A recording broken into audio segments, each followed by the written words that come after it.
कहानी।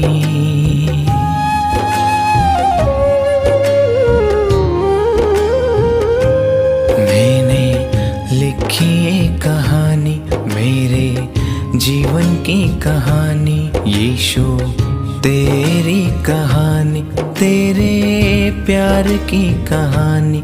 मैंने लिखी ये कहानी। यीशु मसीह के पावन नाम में आप सभी को अभिवादन। याशायाह भविष्यवक्ता की किताब उसका 53वां अध्याय और 12वें वचन में हम इस प्रकार से पढ़ते हैं, इस कारण मैं उसे महान लोगों के संग भाग दूंगा और वह सामर्थियों के संग लूट बांट लेगा, क्योंकि उसने अपना प्राण मृत्यु के लिए उंडेल दिया। वह अपराधियों के संग गिना गया, तो अभी उसने बहुतों के पापों का बोझ उठा लिया और अपराधियों के लिए विनती करता है।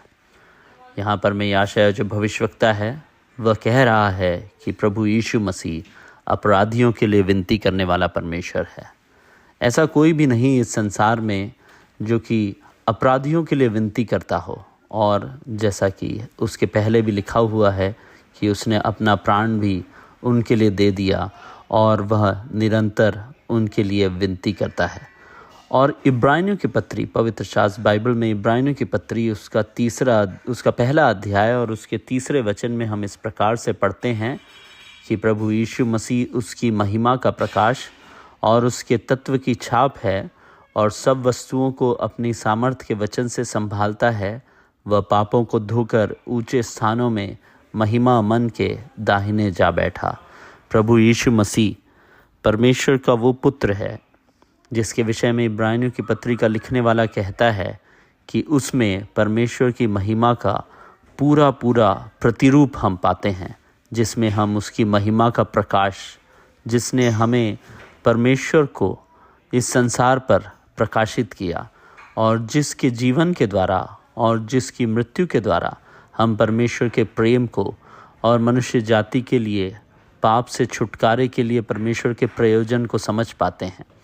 और उसके विषय में वो लिखा है, और सब वस्तुओं को अपनी सामर्थ के वचनों के द्वारा संभालता है। प्रभु यीशु मसीह इस सृष्टि की सारी वस्तुओं को अपने सामर्थ के अनुसार संभालता है। और अति महान और उत्तम बात जो हम सबों के लिए है वह अंतिम भाग में है। वह पापों को धोकर ऊंचे स्थानों पर महिमा मन के दाहिने जा बैठा। एक कार्य जिसे पिता ने पुत्र को करने के लिए इस संसार में भेजा था, वह था मनुष्य के पापों को धोना।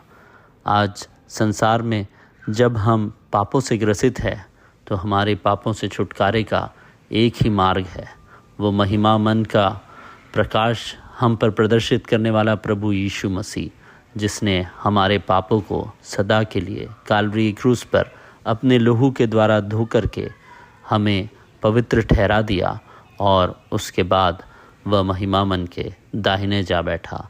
परमेश्वर इस पापों को धोने वाले प्रभु यीशु मसीह को पहचानने में आप सबकी सहायता करे, यही हमारी प्रार्थना है।